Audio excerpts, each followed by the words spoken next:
Hello and welcome to Rustic Cottage Co. I'm Julie, and this video is a little bit different to my usual, but I figured I would just explain a few things and go over where I'm at, exciting news coming up and what's happening and why. Some of you are just going to be like, oh, heard all this before, but I just feel like I kind of wanted to share with you just why my channel's changed so much recently and where things are at. Now, as you can probably tell by my accent, I am originally from England, born and bred, lived there my whole childhood, and at 18 I got married and moved to Canada. And unfortunately that marriage, lasted 20 years, was a great marriage, 2 beautiful daughters, but divorce happens. Anyway, moving on from that, I actually lived in Canada for 32 years, and that became my home, that became my life, and I'd never lived anywhere else for my adult life. But recently, last year, actually July last year, in 2022, I came to a crunch of my life again at 50 years old. I don't know if it was a midlife crisis or what it was, but I ended up moving back to England. And I moved in with my parents for a very short time, just so that I could spend some quality time with them, and their health was deteriorating. My dad's now 91, my mum 83. I'm sure she's not happy I'm telling you this, but obviously they are going to need a lot of help. My sister lives 5 minutes away from their house, so I also get the excitement of spending quality time with my sister as well. So I did the move. I moved back to England, but little did I realise that actually England feels so foreign to me.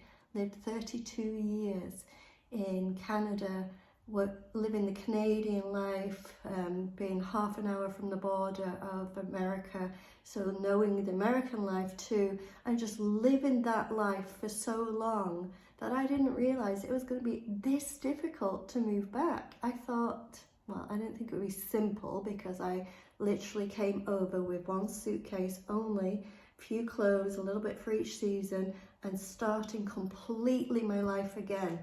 And I knew it wouldn't be easy, but I didn't realise how difficult it was going to be. Now, the whole time I lived in Canada, I got attention because of my accent. Now, sometimes you like attention, you're in the mood and you love it, and sometimes you're just, I'm a quiet person sometimes and I'm not in the mood for that attention, and I kind of, got shy with it. But I got used to that. I kind of, that's the way it was. I missed my family, my parents, my sister when I was in Canada, and spoke to them as much as possible, but I completely missed them. So moving back, I'm with them, that's great. I now have my English accent coming back to England, and all of a sudden now I'm realising, obviously, I'm missing my daughters and my grandchildren that are in Canada, so I'm now missing them. And now I'm being told that I have not quite a Canadian accent, not quite an English accent. I'm saying words that are just not quite right. Instead of the rubbish bin that you say in England, I'm saying trash can or garbage, for example. They're not big, huge things, but when you kind of start speaking to people and, you get that blank look, or of them either not understanding or they're trying to keep up with what you're saying, and you said a word slightly wrong, then I've got that problem here now too, and I didn't realise I would have that. I thought I'd be coming back to England all of a sudden with my English accent and everything would be great. But no, because I've learned a load of American Canadian words, that now my accent and the way I speak is just very unique to me because of the way my life has gone. And that is fine, proud of it, don't want to change it, but didn't realise that I'd have that issue. Also, just not remembering the coins, the money, and the money's changed a little bit, so getting used to what's a 20p instead of saying 25 cents and things like that. So that's been a little bit different. Also, not too bad with the exact where I grew up. I remember where I grew up and how to get to the local store and things like that. But because I wasn't an adult in England, I never drove in England. And so I don't know my way around. I don't know where places are. It's exciting because if you've watched some of my past videos, you'll see that I've got out and about and been exploring places, and for the first time, or going back to places I haven't been to since I was a child, and that's been wonderful. But I have no idea where I'm going and how to get places or anything, where in Canada I knew, you know, I drove, it was just what I knew. So here I feel like I'm a foreigner, even though I'm English, in England. So it's been a little bit of trying to work out what I'm doing, whether I'm happy here, whether the move was a good move. I mean, it was what I needed to do. It's just my emotions with the needing to do it needed to catch up with it. And it's almost a year back later now, and I have almost caught up with that. And I'm getting to the point now where I'm ready to kind of put my energy more into my crafts, my furniture flips, my cooking, my cleaning, just all the things that I used to do on my channel. Now I'm getting ready to do that again. Now the thing that's kind of a little bit slowed me down is that I'm moving, and I did mention that in the previous video that I'm moving, and then I didn't move because right now I'm at the stage where I've met someone and they have a new contract starting with their job, and we're just figuring out where that's going to be and then set up life. And even though I shouldn't be following someone around, to be honest, I find it quite exciting, and I think it's just a good place for me to just enjoy life and not take it too stressful, and wherever we end up being, make the most of it, have some fun with it, and set up my craft room, set up my what I want to do, and flip my furniture and do all the things in that new place. And I'm starting to get a little bit excited for that. And so if I'm getting excited, it means it's the right thing for me. So that's coming very soon, but just right now I'm waiting for kind of everything to settle down. Now in the meantime as well, I've been tying up ends in Canada, sold the house that I owned in Canada, just waiting for the final sale of it. So it's sold, but I didn't realise how difficult it was going to be to actually have the money sent from Canada to England and how things work in selling. So it's been quite a learning curve for me. Apparently I have to have a notary in Canada, which I knew about, that's fine, and a notary here in England as well, because I have to have my signature notarized to prove that it was me signing, and then the paperwork sent back to the notary to deal with the release of the money, and then the release of the money will be sent to my account, obviously here in England, but because it's an international transfer, I've got to prove that it's legitimate money that is from a house sale. Obviously they don't want, banks need to have a paper trail. So it's been lots and lots of learning how to deal with things, and especially on the English side, because they have solicitors mostly. You don't really have solicitors in Canada and America, but you have solicitors in England. Well, it's not a solicitor I needed. A solicitor is kind of like a lawyer, but that's not what I needed. I needed a notary, and there's not actually that many notaries in England. I don't know why. I guess everyone uses solicitors for everything, but I actually needed a notary. So I was calling around, finding out a notary, hopefully figured things out. It's not quite gone through yet, so still, maybe I'm talking about this a little too soon, and I haven't got it all figured out. But that's the reason over the last couple of weeks that I haven't actually done anything kind of a video or any. I've just been figuring out, figuring out what's happening, and all this lawyer stuff that, you know, wrapping my head around of who needs what, when, and making sure that they're all ready for the signing day, and with 8 hours difference. So basically, while one's sleeping, one country's sleeping, the other country's living, and the other way around, and trying to get that together perfectly for everything else.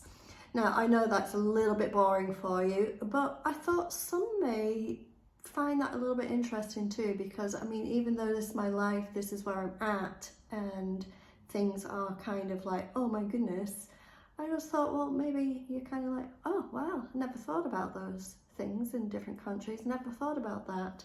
And now I'm kind of giving you my experience of what I've been living over the last couple of weeks, months, and the last year, that maybe you're thinking, ah, interesting. Or maybe you're thinking, oh my goodness, shut up, I don't know. So I just thought I'd come on and explain really where I'm at. Through some of those moments of the last year, dealing with lawyers and dealing with things like that, obviously I've had some ups and downs. I've had some depression times. I'm a little bit prone, especially in the winter, to depression, but I have over my life had times where I've been depressed, and I recognise it. So now at my age, as I say, 51, if I know I'm going in that direction, I know how to kind of pull myself out and what I need. So it's not that I'm in depression, can't get out. It's the fact that I recognise it coming, I recognise it hitting, and the things I need. And not going totally into that, but I know for myself personally, I'm okay having a day in bed. I'm okay eating a few things that generally, you know, splurging on chocolate for a week is fine. Having a glass of wine just to relax is fine. And I give myself in time lengths of what I allow myself to do. If I have a whole day in bed, just miserable, that's okay. As long as it's just one day. And then snap yourself out, get yourself up and move on. So I've been going through a lot of that as well, and I find now that, I mean, no one's perfect, no one's, you know, everyone has stresses and anxieties of life and that, but I'm getting to the point now where I'm starting to be excited of what I want my life to be, what I want to do, and the big part of that is my channel and my Facebook page and my YouTube channel. Those are a big part of who I want to be. My family is who I want to be, my new boyfriend's part of my life, and also just trying to connect with my children and my grandchildren through FaceTime and travel and visit them, but also just my page, my Facebook page and my YouTube channel. I so want that to be part of my life. So I'm going to be spending some time recapturing your audience and trying to pull you back into saying, you know, I want to do this, I know I can do this, and I'm excited about painting again, DIY, cooking and all the things that I do, and I'm just going to make the best of it, and I'm hoping that you'll come on that journey with me and put everything into it. Now, I have kind of gone on and on and on this video. It may be, again, a little bit boring for you. I apologise. But I just felt like I needed to, instead of just not sending anything out whatsoever, just let you know where I'm at. So over the next couple of weeks, I'll be coming on and doing a few things, some DIY, some crafts, some little cooking things and different things that I'm doing, and showing you the moving and where I'm at with things until I get settled. I don't know if I'm going into a house, into basically a caravan, into an apartment. I don't know. I have no idea. That's happening over the next 2 months. So I don't know if I'll have furniture. That's all going to be figured out. And then obviously the final sale of the house in Canada, and that's sorted out. So I thought maybe I'll just take that with you as well, and also doing some fun stuff as well. Let me know what you think. Let me know if that's like, oh, tell me, Julie, we don't need to know your personal life. Or if you're thinking, you know what, I kind of, yeah, good for you, and yeah, that's interesting. Good to know that. So let me know, and also let me know for what you want to see, whether you want to see some cooking, some crafts, some different things. Obviously the crafts and furniture is my favourite things to do, so I hope to do them and I hope you enjoy seeing them. I think that's basically how my channel grew. So I see that that is what people are enjoying, so I think that will continue. But what else would you like to see? Because right now, as I say, I've gone through a whole year of a lot of things happening, and I'm going to say this now, I think it's the third time, I shouldn't be going on about it, 51 years old, starting to go through a little bit of menopause and different things happening on that side of things. So I've been looking at cooking and just doing some yoga, going for walks every morning, and just get my steps in and things like that, that I'm getting myself healthier. I don't want to go on to any hormone treatments or anything like that. I don't have that much symptoms, just a little bit of symptoms. So I'm just kind of doing my journey of my life, but incorporating a little bit more of a healthy lifestyle. So I'm going to be doing that too. So a lot of the cooking will be a little bit of doing some healthy stuff, and what herbs, what spices, what ingredients are good for different things on that side of things. So if you're interested in that too, I'll put a little bit of that in too, because I've been learning that recently and incorporating that into my routine of my day to actually pull me through the depression, pull me through all the anxiety and stress, and actually get myself, my head, my body, my soul, everything just as healthy as it can be, to just go through all this life changes. So I've been doing that as well. Anyway, I'm not going to keep going on and on, I promise you, but on the next video there'll be some more fun stuff, and just wanted to let you know where things are at, and I'm going to be putting so much into this channel. I promise you, stay tuned, tell all your friends, back soon. Julie, Rustic Cottage Co.